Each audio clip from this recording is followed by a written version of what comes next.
dia, tá tudo bem? Aujourd'hui, numéro spécial, nous recevons Noémie, naturellement green. Noémie, présente-toi. Qui es-tu? Que fais-tu? Comment es-tu arrivée là? Bonjour déjà. Comment je suis arrivée là? Ça fait 4 ans que je suis en mode zéro déchet. J'ai complètement changé mon mode de vie pour passer là-dedans. Et ça fait 3 ans et demi que je suis végane.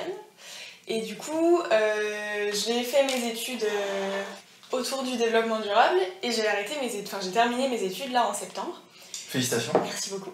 Et du coup, j'en ai profité pour me faire un petit tour de France, pour aller voir les gens que j'avais envie d'aller voir depuis pas mal de temps. Et comme j'aime beaucoup l'Espagne, j'ai fait un petit crochet par l'Espagne. Donc c'est pour ça que je suis arrivée à Barcelone, là, il y a 2 jours. Donc voilà. Et sinon, sur qu'est-ce que je fais en dehors de ça, enfin sur Instagram, tout ça.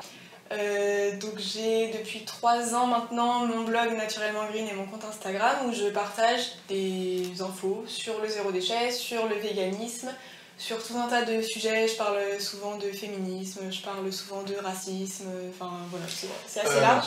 Donc le zéro déchet avant le véganisme. Ouais, c'est ça. D'accord. 6 mois avant à peu près.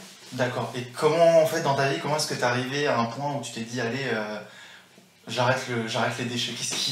Qu'est-ce qui a fait tilt? Quel a été l'élément déclencheur? Alors, j'ai déjà, depuis toute petite, je vis dans une famille qui fait assez attention à ça. Et j'ai eu énormément de professeurs et d'instituteurs qui étaient sensibilisés et qui nous parlaient régulièrement des problèmes de déchets, d'environnement et tout. Donc l'éducation. Donc il y a eu une base comme ça sur l'éducation. Mais en fait, j'avais conscience des problèmes, mais j'avais pas conscience que j'étais une partie du problème. En fait, je me rendais pas du tout compte que ce que moi je faisais, ça polluait. J'éteignais les lumières en sortant de ma chambre et j'allumais pas l'eau quand je me lavais les dents. Pour moi, c'était déjà ça, être écolo en fait. Je savais que chez moi on faisait du recyclage, pour moi on pouvait pas faire beaucoup plus. Et donc je suis partie, quand j'ai commencé mes études après le bac, je suis partie habiter toute seule dans un appartement. Et donc j'ai consommé de manière tout à fait normale. J'ai jamais été dans la surconsommation, mais je consommais, je m'achetais de temps en temps des plats tout prêts à faire au micro-ondes, des trucs comme ça. Pour toi tu faisais ta part en fait, le tri... Ouais, mais en fait j'avais même pas encore la réflexion de je fais ma part. Pour moi juste je vivais normalement. Enfin, j'avais pas du tout la réflexion de on peut faire plein de trucs dans sa vie quotidienne pour être écolo. Et du coup, j'ai passé mon année comme ça et pendant l'été, je suis allée travailler, non même pas, c'était 2 ans après, je suis allée travailler dans un village vacances.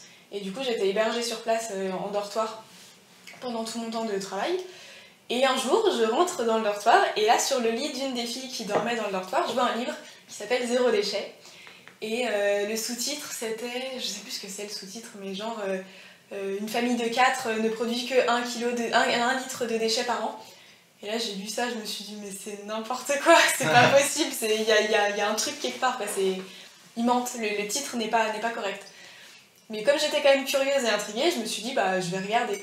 Et en fait j'ai dévoré le livre en je pense quelques heures, j'avais tout lu. Et en fait au fur et à mesure des pages, je me disais oui, c'est logique en fait, c'était la révélation de pourquoi j'ai pas eu cette réflexion avant. Vraiment j'étais dans mon petit truc, j'avais mes œillères et je me rendais pas compte que en fait mon mode de vie n'était pas du tout écologique et que je pouvais faire plein d'autres trucs en plus. Donc ça a vraiment commencé comme ça.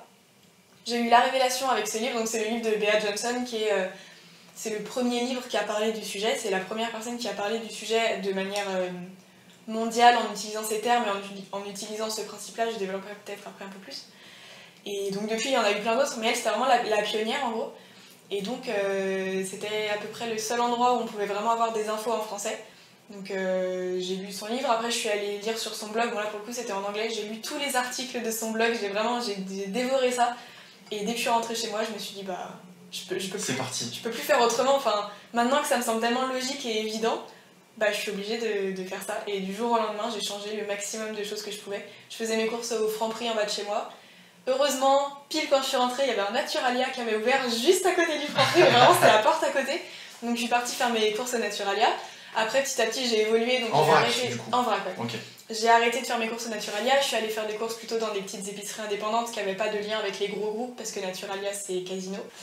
Bref, après c'était toute une évolution, j'ai commencé comme je pouvais et au fur et à mesure d'avoir les informations j'ai changé des choses. Donc ça commence par pour toi, le zéro déchet, il commence par l'achat dans les supermarchés de... C'est même encore avant, il commence par le non-achat. Par le non-achat, ouais. ok. Tu n'achètes que ce dont tu as besoin. Donc ce dont tu n'as pas besoin, tu l'achètes pas, ou mais même en dehors de l'acheter. Pour reprendre le principe du zéro déchet, le zéro déchet, il y a 5 étapes. Ça s'appelle les 5 R. C'est 5 règles plutôt que des étapes. La première, c'est refuser. Ensuite, réduire. Ensuite, réutiliser. Ensuite, recycler. Et ensuite, rendre à la terre.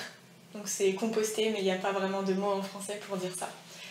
Et du coup, en fait, c'est super important de les faire vraiment dans l'ordre. En fait, si tu peux les dessiner sous forme de pyramide, de triangle inversé, donc avec la base, le haut large, le côté large en haut, refuser. Et ensuite en pointe.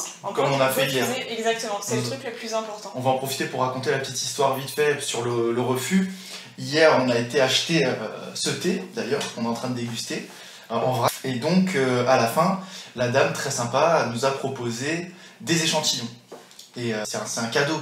Donc, n'importe qui à qui on offre, on tend quelque chose, on lui dit tiens, c'est cadeau, bah, ton réflexe, c'est de le prendre. Ouais. Et j'ai eu, vu que ça fait quelques temps maintenant, enfin, ça faisait quelques heures qu'on discutait, etc., j'ai eu le réflexe de me tourner vers toi et de te dire ouais, ça, faut le refuser en fait.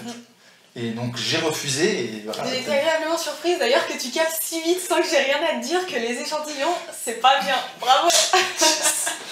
Donc voilà, c'est vrai qu'on refusait, voilà, c'est tout bête, mais on a refusé ces échantillons parce qu'ils étaient en plastique. Oui. Et donc voilà, je veux juste raconter cette petite histoire. Donc effectivement... Ils étaient en plastique et dans l'absolu, on n'en avait pas besoin. C'est vrai. C'est ça aussi, c'est vraiment le besoin de te dire... c'est comme, je sais pas, typiquement pour les vêtements, t'achètes plein de vêtements, à chaque fois que t'en achètes un, est-ce que vraiment t'en as besoin? Est-ce que ton armoire elle est pas déjà pleine? Est-ce que t'as pas déjà un vêtement qui a le même usage que celui-là, donc du coup ça sert à rien d'en avoir deux?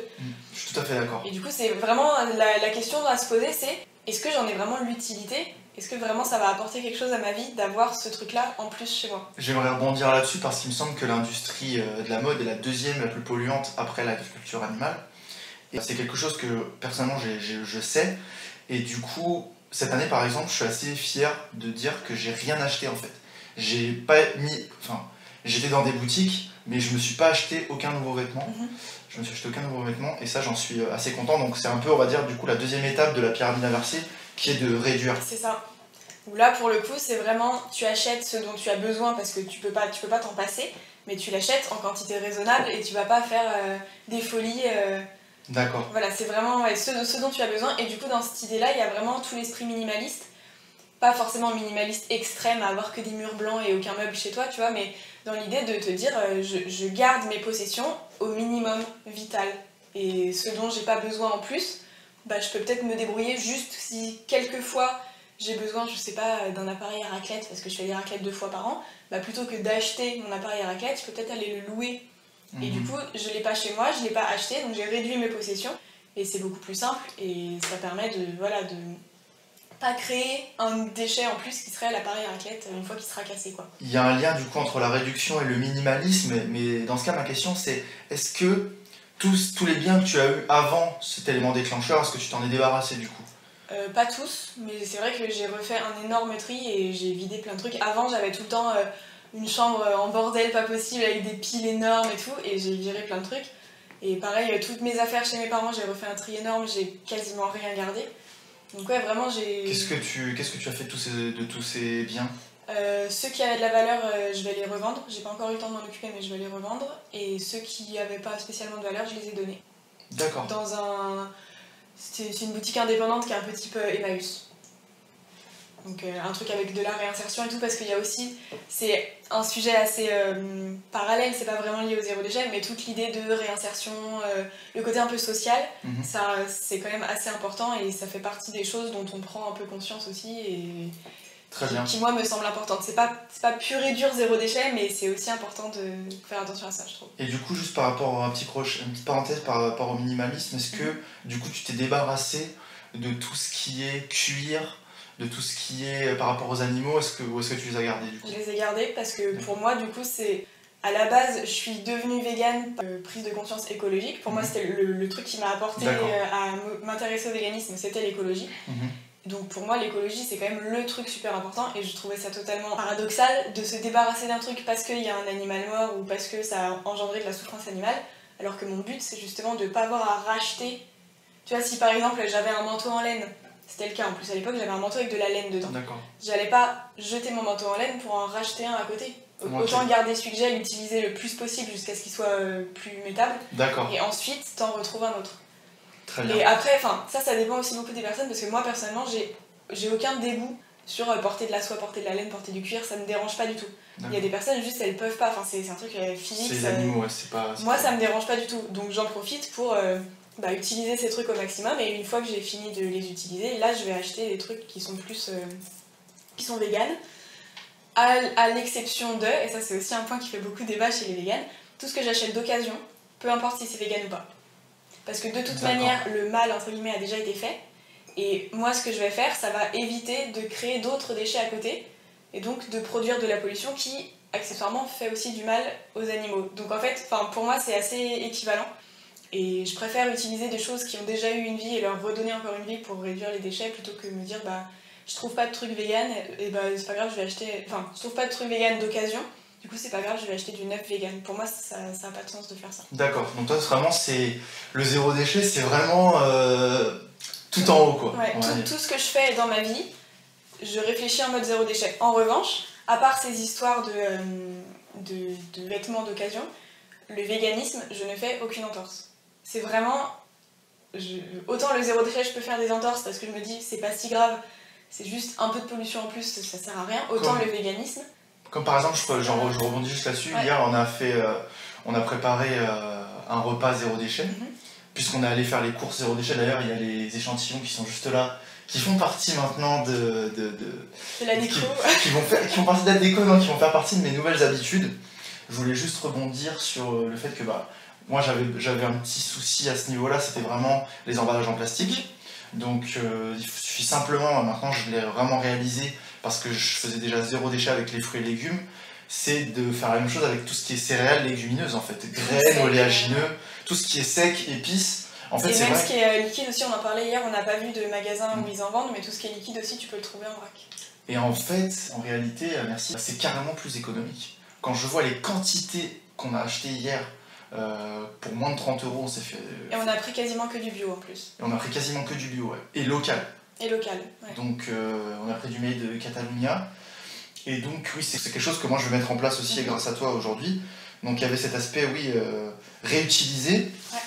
Et donc, au cours de ce repas, c'est là où je veux en venir, on a quand même généré des déchets. Oui. On a généré un peu qu'on n'aurait même pas fait si on avait eu du compost. C'est ça, oui. Il n'y avait que les trucs, les peaux des oignons, de l'ail, voilà, il restait que ça. Ouais. Donc on a généré vraiment quasiment aucun déchet.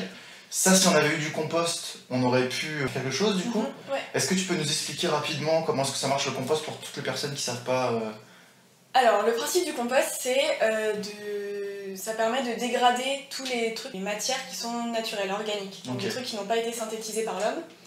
Donc typiquement, tout ce qui vient de la nature peut retourner dans un compost et être dégradé dans un compost. Avec quelques exceptions du genre les os ou les coquilles, les trucs de coquillage et tout, ça c'est un peu plus compliqué. Donc c'est une poubelle en fait dans laquelle on met tous nos déchets organiques. C'est ça, tu mets tous les déchets organiques. Après il y a plusieurs types de compost selon si t'es en appartement, si t'as un jardin, et même dans chacune de ces catégories tu peux faire de différentes manières. T'as le compost avec les vers dedans, ça s'appelle le lombricomposteur. T'as le composteur bokashi, c'est pas vraiment un composteur, c'est plutôt un fermentateur, tu fais fermenter tes déchets avec des micro-organismes. Et ça c'est plutôt pour quand t'es en appartement et que t'as pas d'espace où tu peux poser directement dehors. Même si tu peux les mettre sur le balcon d'ailleurs, les lombricomposteurs et les bokashi. Et après si t'as un jardin, tu peux faire juste un tas dans ton jardin. Et tu mets dessus, après il faut quand même retourner pour aérer et permettre aux... Ouais. En fait c'est des micro-organismes et des vers de terre qui vont... Enfin toute la vie de la terre qui va dégrader tout ça. Et généralement c'est des organismes qui ont quand même besoin un peu de s'aérer, quoi, de prendre de l'oxygène. Et surtout de remuer, ça va permettre que les trucs qui sont au-dessus, qui sont pas en contact avec les micro-organismes, ils vont passer en dessous. Et du coup là ils vont pouvoir se dégrader plus facilement. Donc par exemple, comment est-ce que moi je pourrais mettre ça en place dans mon appartement, le compost? Comment est-ce que ça se passerait?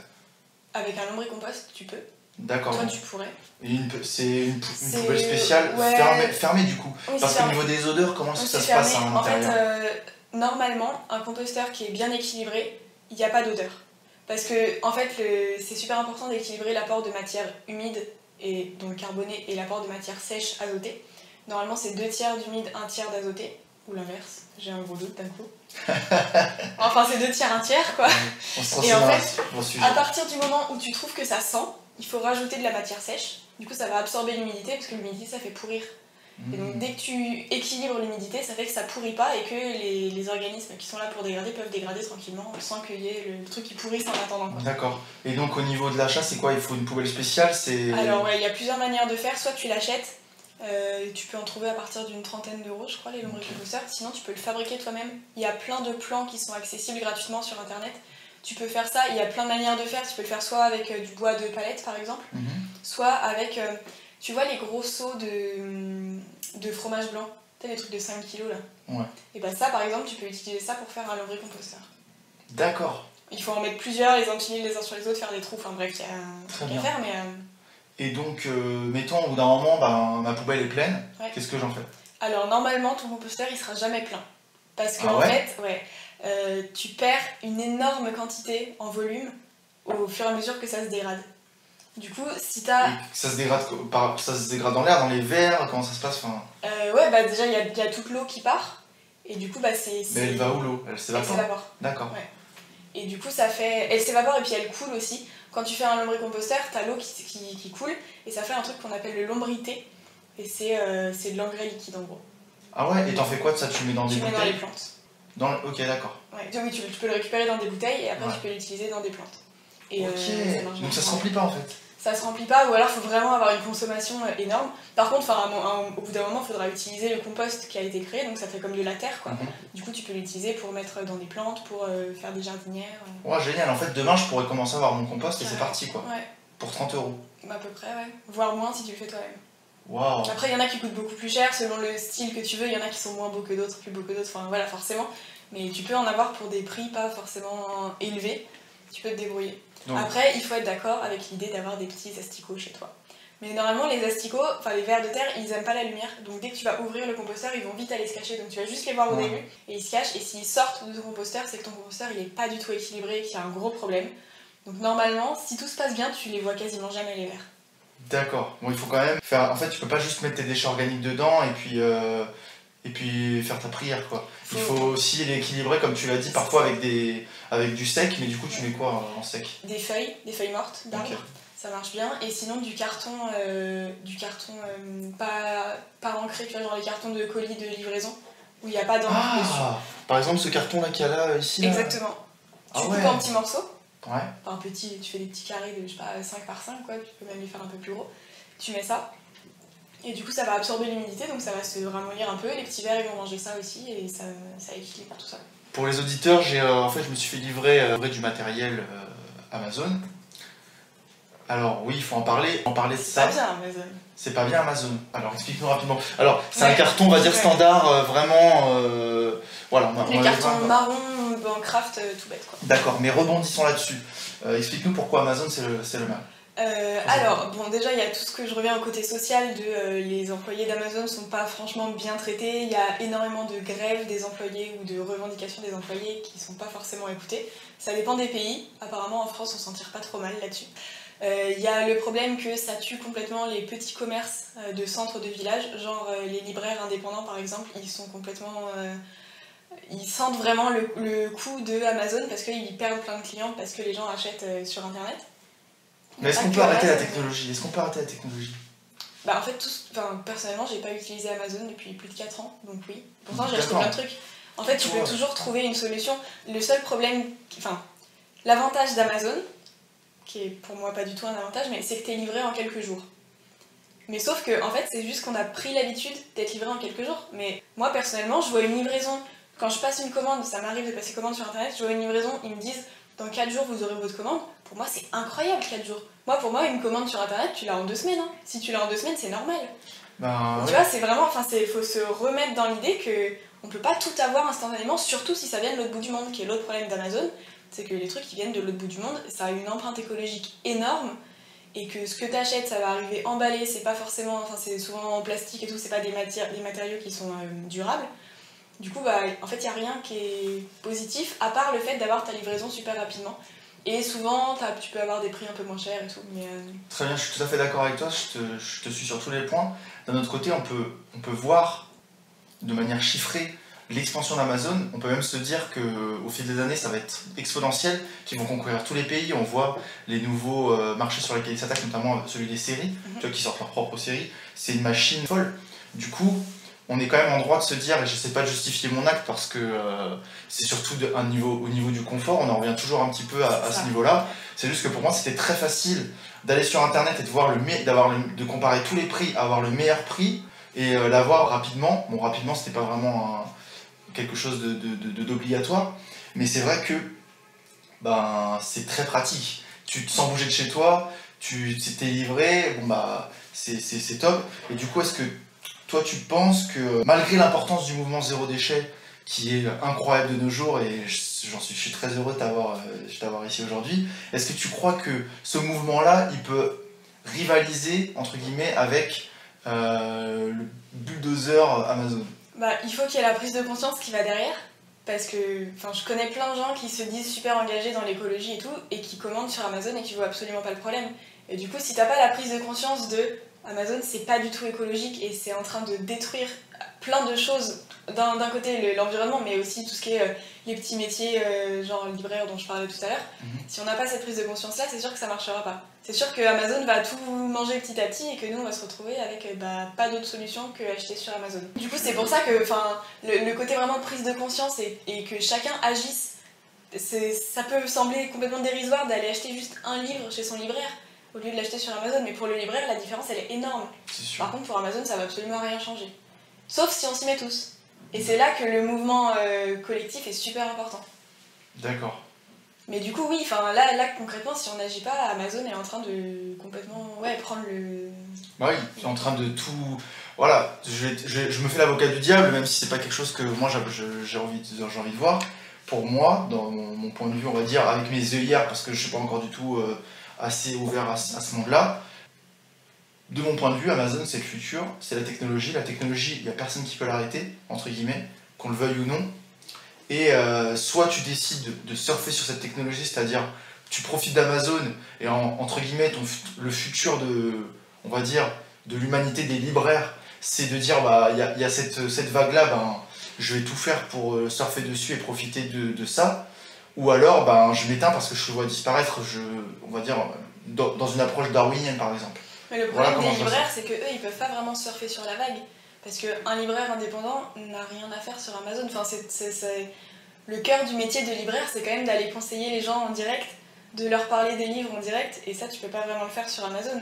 Parce que tu perds tout l'aspect social aussi, en passant comme ça. Dans ce cas, est-ce que tu crois pas qu'au final, ce métier-là, que je respecte, attention tous les libraires qui nous écoutent, je suis vraiment désolé, je me fais juste l'avocat du diable, est-ce que tu crois que ce métier-là, c'est pas justement un peu comme les personnes qui allumaient les lampadaires dans la rue, qui est un métier aujourd'hui qui, entre guillemets, n'a plus raison d'être, puisque pourquoi est-ce que toi tu demanderais à un libraire de te conseiller alors qu'aujourd'hui tu as 5000 avis, entre guillemets, sur un produit où tu peux voir l'avis des lecteurs, tu peux demander aux gens ce qu'ils en ont pensé en direct et avoir plein d'avis différents et tout ça sans bouger de chez toi? Déjà parce que le libraire, tu sais que c'est un professionnel. Les avis que tu lis sur internet, tu sais pas qui les a écrits, pourquoi. Allez, on va aller plus loin. Mettons, c'est quoi, mettons, t'as quelqu'un qui a surfé sur la vague Amazon et qui est devenu un libraire professionnel indépendant sur internet et qui donne ses avis des livres. Genre, il a un compte 5 étoiles sur Amazon, avis du pro. Il est là, il pèse, il a sa librairie en ligne. Et il donne ses avis sur les livres en direct. Il a même des vidéos, il a même des podcasts où il donne ses avis sur les livres. Si ça plaît à des gens, pourquoi pas. Mais après, c'est aussi d'un point de vue du consommateur. Lui, il peut faire ça, il n'y a aucun souci. Moi, personnellement, si à un moment je me retrouve à ne pas pouvoir rentrer dans une librairie, toucher le livre et regarder le livre avant de l'acheter, ça va pas aller. Vraiment, moi j'ai besoin de ça avant d'acheter un livre. Tu vois. Non, mais tu vois où je veux en venir. Oui, je vois où tu veux en venir, mais il y a aussi le choix du consommateur qui n'est pas forcément adapté à ce qu'on va proposer avec cette ultra-technologisation. Ouais, ça passe. Tu vois, il y a ce côté-là qui est vraiment super important, et le côté d'échange en direct aussi, parce que c'est super d'avoir des podcasts, des vidéos, ce que tu veux, avis sur internet et tout. Mais moi, personnellement, de pouvoir échanger en direct avec quelqu'un, je trouve ça beaucoup plus impactant que juste lire un truc sur internet. T'as la personne en face, tu vois, enfin c'est... T'as le lien humain qui crée un truc en plus et qui rajoute de la confiance et de l'engagement. Mais je suis tellement d'accord avec toi, voilà, encore une fois, je veux appuyer sur les points parce que je veux avoir ton avis et ça j'espère que faire réfléchir, parce qu'il y a encore un autre truc qui me fascine dans ce que tu dis, c'est qu'aujourd'hui, nous les êtres humains, on veut éliminer la friction. On aime la vitesse, on aime le confort. Et tu vois, demain, là aujourd'hui, par exemple, on prend notre téléphone, on commande un truc, mais demain, ça se trouve, on dira « Hé Alexia, commande-moi ce livre ». Et au fait, Alexia, quel est l'avis du professionnel sur ce livre? Tu sais quoi, on aura même... Et là, t'auras, sans bouger de chez toi, t'auras l'avis du professionnel. Et en fait, au final, le résultat elle-même, même si je comprends que toi, c'est important que tu aies cette interaction, j'aimerais aussi qu'on soit conscient qu'un jour, ce sera comme ça. Parce que justement, cette technologie, elle est tellement énorme, elle nous surpasse tellement, Internet, c'est tellement énorme, qu'un jour, voilà, comme je te disais, « Hé Alexia, ce livre, il est bien ou pas ?» Mais ça dépend. Ce sera comme ça, à mon avis, il y aura toujours des gens qui seront pas d'accord pour faire comme ça et qui contreront ça, un genre de petite révolution des libraires, là, et de tous les corps des métiers qui peuvent s'apparenter à ça. Et accessoirement, si un jour ça devient comme ça, c'est en éliminant complètement tout ce qui est théorie de l'effondrement et tout. C'est-à-dire ? Qui est l'idée que la société, elle est tellement en train de partir dans une crise incroyable, notamment tout ce qui est technologique, tous les côtés politiques, économiques et tout, il n'y a plus rien qui va, il y a plein de facteurs qui font que ça pourrait complètement exploser un jour. Et donc la théorie de l'effondrement, c'est l'idée que la société telle qu'on la connaît, elle est vouée à s'arrêter et qu'il va falloir créer un nouveau modèle qui n'est pas du tout lié à tout ce qui est la technologie, etc. parce que c'est pas un modèle viable. D'accord. Alors il y a plein de... C'est un sujet extrêmement vaste. Oui. Je connais vraiment que la surface, donc je peux pas rentrer dans des détails vraiment détaillés. Ouais. Mais oui, en tout cas, voilà, il y a cette idée-là qui commence à prendre de plus en plus de place dans le discours écologique et qui est aussi à prendre en compte. On ne sait pas en fait ce qui va se passer. Ça se trouve, il y a des études, des gens qui ont réfléchi là-dessus qui disent qu'en 2030, la société, elle s'effondre.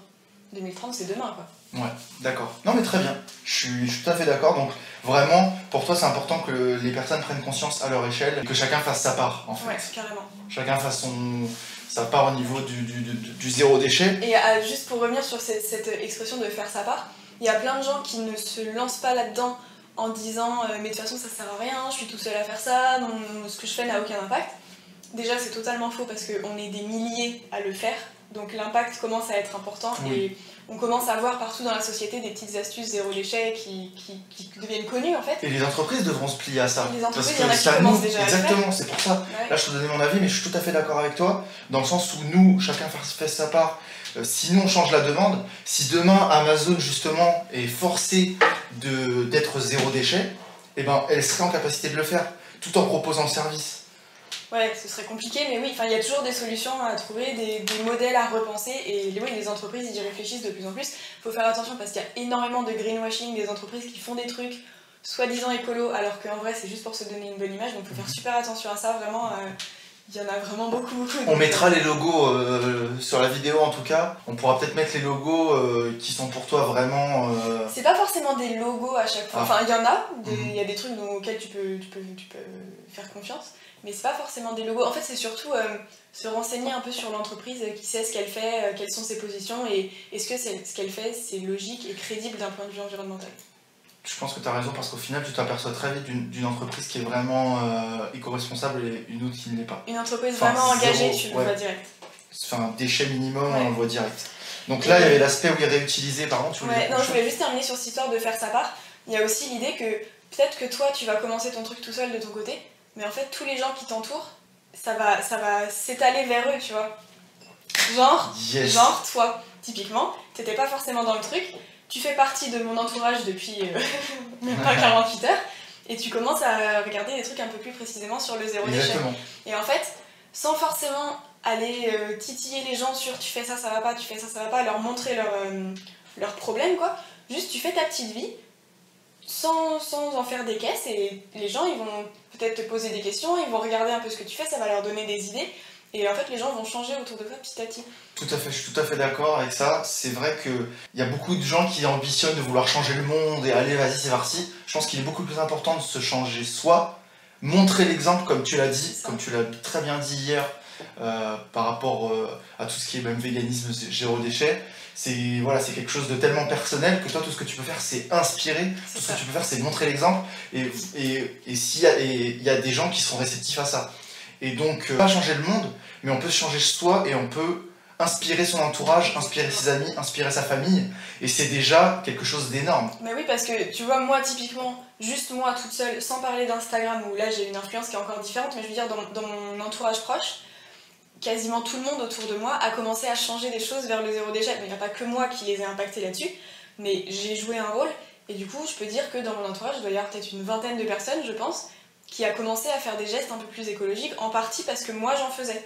Chacune de ces personnes, elle a aussi un entourage. Donc l'entourage de ces personnes-là va peut-être aussi commencer à faire des choses. Et en fait, comme ça c'est exponentiel, quoi. Tout à fait d'accord. Ça se partage super vite. Et du coup, bah, c'est comme ça qu'on peut avoir un impact énorme. Et là, on fait sa part vraiment parce que la part qu'on fait, elle va compter. Super. Bon, on s'est un petit peu... Ouais, on est parti à Vazo, on est parti philosophie, moi ça me fait plaisir. On revient sur les 5 R. On va juste boucler, on va essayer de boucler pour apporter un maximum d'informations qualitatives aux auditeurs et aux visionneurs, aux youtubeurs, voilà. Tout ce qui est la partie zéro déchet, on va essayer de plier ça concrètement. Ouais. Ça commence par le non-achat. Ouais. Ça commence par refuser les choses, tout ce qui est en plastique, même les petits gobelets là, les tout petits gobelets qu'on croit pour innocents. Les tests. Genre hier quand on a bu du thé, pour 2-3 gorgées, ils nous ont filé un petit gobelet. Et moi j'en suis même pas rendu compte, moi je pensais que c'était du papier, je me suis dit ouais c'est bon, tranquille. Non, c'est en fait tout ce qui génère du déchet, même au final si c'est du papier, on parlait du sopalin hier. C'est ça. Moi je prends, voilà, naturellement moi j'arrache mon sopalin, j'essuie quelques taches, pour moi c'est un geste normal, et là tu m'as repris immédiatement en disant ouais Marco, ça c'est du déchet en fait, même si c'est pas du plastique, c'est du déchet. Donc... Et même les déchets recyclables, si on peut les éviter, bah on les évite parce que le recyclage il arrive quand même dans la quatrième, c'est le quatrième cran. Exact. Donc il faut faire tous les trucs avant. Et du coup, c'est super important de vraiment réduire au maximum les déchets parce que le recyclage demande quand même de l'énergie, demande quand même des ressources. Tout à fait. Donc ça passe par le refus. On avait dit réduire, donc je pense que ça te concerne tout ce qui est les achats. Essayer d'acheter en vrac un maximum possible en évitant en fait les emballages. Donc, et il y a aussi réduire les trajets en avion, la consommation d'électricité, de chauffage, d'eau. C'est pas que les... En fait, faut pas regarder que l'aspect déchets, c'est vraiment toute la vie qui est à repenser. Là, depuis tout à l'heure, on parle beaucoup des déchets, mais c'est vraiment tous les aspects de la vie, on peut mettre du zéro déchet absolument partout. D'accord. Vraiment, l'eau, l'électricité, ok. Réutiliser, donc c'est tout ce qui, au lieu de jeter en fait, au moment où tu vas jeter quelque chose, te dire est-ce que je pourrais pas lui donner une seconde vie. Et ça, j'ai observé l'exemple que tu donnais, je mettrai une photo, je ferai un post, une infographie sur mon compte Instagram Marco Pois-Chiche pour montrer qu'est-ce que tu as dans ta trousse de toilette. Et tu réutilises des collants par exemple arrachés pour mettre du savon à l'intérieur. Pour faire des élastiques pour les cheveux. Et après dans le côté réutiliser pur et dur, bah, les élastiques pour les cheveux que j'ai là d'ailleurs, à mon poignet. Magnifique bracelet. Pas cher. Pas cher. Mais du coup oui, le côté réutilisé, il y a aussi les cotons lavables pour se démaquiller, se nettoyer le visage, que là je réutilise, tu peux les réutiliser plusieurs dizaines de fois plutôt qu'utiliser un disque en coton à chaque fois. Il y a l'auriculi donc qui permet de nettoyer les oreilles plutôt que d'utiliser un coton-tige à chaque fois. Il y a qu'est-ce que j'ai d'autre, la lime à ongles qui n'est pas en papier jetable qui va se casser super vite. Enfin vraiment en fait chaque objet, il faut se demander s'il n'y a pas une solution qui pourrait permettre de la réutiliser. Et si on la voit pas comme ça directement, il faut la chercher sur internet, sur n'importe quoi parce que ça existe forcément. Très bien. Merci beaucoup. On arrive au recyclage. Donc là, c'est vraiment trier ses déchets. Trier ses déchets et surtout trier correctement ses déchets. Parce que le nombre de personnes qui pensent faire le tri tout à fait correctement et qui fait des erreurs à peu près à chaque fois qu'elle met un truc à la poubelle, c'est énorme. Du coup, il faut se renseigner auprès de sa mairie et du centre de tri dont on dépend. Vraiment sa mairie, parce qu'en France, jusqu'en 2022, le tri des déchets n'est pas homogène partout. Du coup, voilà, faut vraiment se renseigner, on peut visiter des centres de tri, se renseigner auprès de la mairie, etc. Et essayer d'optimiser ça au maximum et sensibiliser aussi autour de soi si on voit des gens qui font des erreurs, juste leur dire bah tu sais ça, je crois que ça ne se recycle pas, c'est le centre de tri qui m'a donné l'info. Enfin voilà, essayer de... Ouais, tu me parlais hier des plastiques, on ne sait pas forcément quels plastiques sont recyclable ou Voilà. pas, donc le mieux bon c'est de pas en acheter du tout, donc ça à la limite on peut le couper, mais... Du coup, ouais, chercher l'info dès qu'on n'est pas sûr, chercher l'info, et chercher l'info pour sa commune. Il y a plein de sites internet qui permettent de faire ça, même juste appeler la mairie, ils peuvent donner l'info. Et vraiment, le recyclage, c'est super important de bien le faire, et en France, on est très très nul pour le recyclage. En France, vraiment, on n'a pas le niveau, quoi. Le verre, c'est bien à peu près, et le reste, on gagne. Ok, merci. Donc on arrive à au cinquième R, Ouais. rendre à la terre. Ouais. Tu peux nous en dire un peu plus? Bah, composter, du coup. D'accord. C'est en fait, normalement, une fois qu'on a fait toutes les 4 étapes précédentes, il reste plus que les déchets organiques. D'accord. Enfin, je reviendrai sur ce point après, il ne reste pas forcément plus que les déchets organiques. Mais donc l'idée c'est que ces déchets organiques ils représentent 30% de la poubelle. Donc en fait tu vas pouvoir éliminer les 30 derniers pourcents de ta poubelle juste en faisant du compostage. Et là pour le coup, bah, ta poubelle elle va être normalement vide, à l'exception de les trucs qui tu peux rien en faire, tu peux pas les recycler, tu peux pas les refuser, tu peux pas les réduire, tu peux pas les réutiliser, tu peux pas les recycler et tu peux pas les composter. Donc il y a vraiment très très peu. C'est genre je sais pas, un élastique, tu sais les élastiques pour attacher les poireaux au marché ou les trucs comme ça. Des fois ça on te les donne, ça tu peux pas vraiment les refuser, même si dans l'idée tu pourrais. Le truc qui casse, bah tu peux rien en faire. Là pour le coup il n'y a aucune des solutions, donc ton élastique tu vas le jeter à la poubelle. Il y a toujours des petits trucs qui restent comme ça, ou je sais pas, les emballages de médicaments, ce genre de choses. Et ça sert à rien de se prendre la tête là-dessus en visant le zéro absolu. L'idée c'est juste de faire de son mieux, et de toute manière... On peut pas faire mieux que de faire son mieux. Voilà. Il y a forcément des déchets. Le zéro déchet, c'est juste pour donner le nom de l'objectif ultime, mais tout le monde sait très bien qu'on ne l'atteindra absolument jamais, que c'est impossible de ne produire aucun déchet du tout. Et du coup, faut pas se prendre la tête là-dessus, faut juste essayer de faire de son mieux. Et puis bah, il restera des déchets après et c'est pas grave. D'accord, merci beaucoup. Du coup, on va... Maintenant, j'espère qu'on a bien compris l'esprit zéro déchet. C'est bon, t'es plus au moi, point là-dessus. honnêtement, je me suis au point, j'espère que nos auditeurs aussi. Je vais juste rebondir, avant de terminer ce podcast, sur ce que tu as dit tout à l'heure, qui est justement le zéro déchet. Bah voilà, on fait de son mieux, mais voilà, on sait qu'il y a quelques résidus qui restent, mais l'important c'est de faire son mieux, et je vais le faire en tout cas. Moi, à partir d'aujourd'hui, avec tout ce qui est en plastique, ça va être terminé. En revanche, tu as dit que tu étais intransigeante sur le véganisme, donc j'aimerais conclure là-dessus, sur cet aspect-là en fait qui t'a mené 6 mois après le zéro déchet à ne plus manger de produits animaux. On va expliquer très rapidement ce qu'est le véganisme ici, même si à mon avis les gens peut-être savent. Le véganisme c'est plus une cause qu'un régime alimentaire.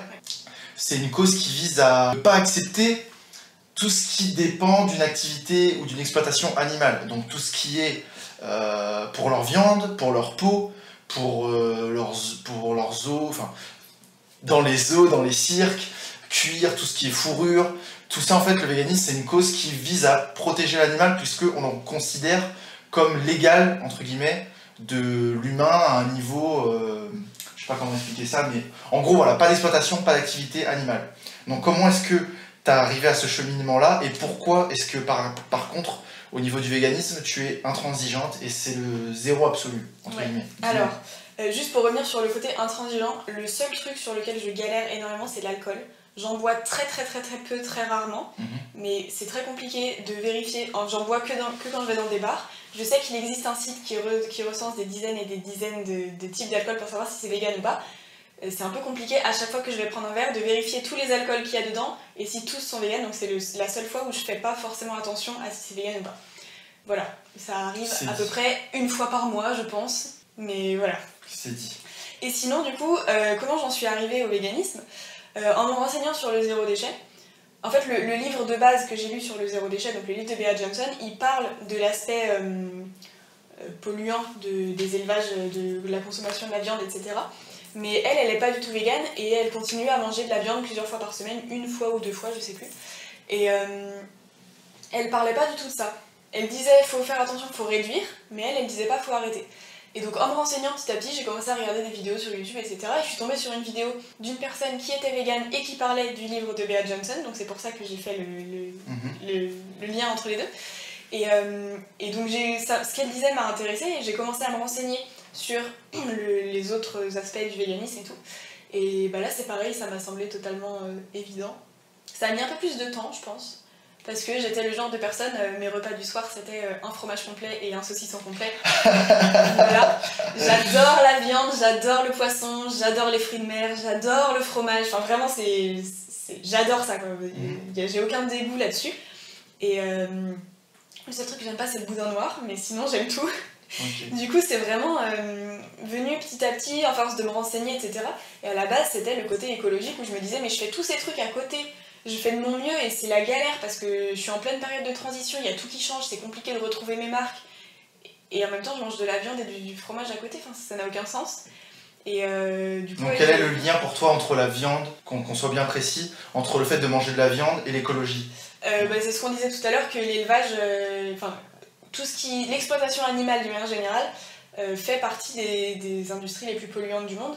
Et parce que ça vient de loin, parce que les bêtes sont nourries avec du soja qui déforeste l'Amazonie, parce que les conditions sur place sont pas toujours faites pour vraiment protéger l'environnement, l'eau et tout à côté, ça peut être... beaucoup de dégradation voilà, du sol, ouais.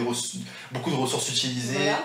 Et puis tout le côté, le rejet de gaz à effet de serre, le truc des pets des vaches, c'est pas faux, quoi. Enfin, ça compte aussi.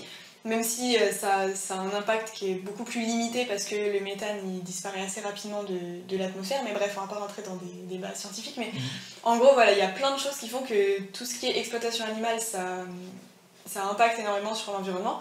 Et après, il y a les choses qui sont plus d'un côté éthique, sur ce qu'on disait, les zoos, etc. Où là, pour le coup, là, ça n'a aucun rapport avec l'écologie, c'est vraiment juste mon éthique à moi qui fait que j'ai pas envie de cautionner ça, j'ai pas envie de payer pour ça. D'accord, très bien. Et donc, voilà, je pense qu'on a fait le tour. Je pense aussi, oui. Merci beaucoup. Ça fait un bon premier point de vue sur le zéro déchet. Après, il y a toujours... ouais, c'était surtout ça qu'on voulait parler, mais c'est vrai que si on peut faire la corrélation avec le véganisme très rapidement, moi ça me plaît beaucoup puisque j'en parle beaucoup sur ma page Marco Pachiche. Je t'invite à t'abonner à Noémie Naturellement Green, que je remercie de sa participation. Merci à toi. Voilà, on se dit à bientôt. Avec plaisir. Et puis passez tous une pure journée. Salut. Ciao, ciao.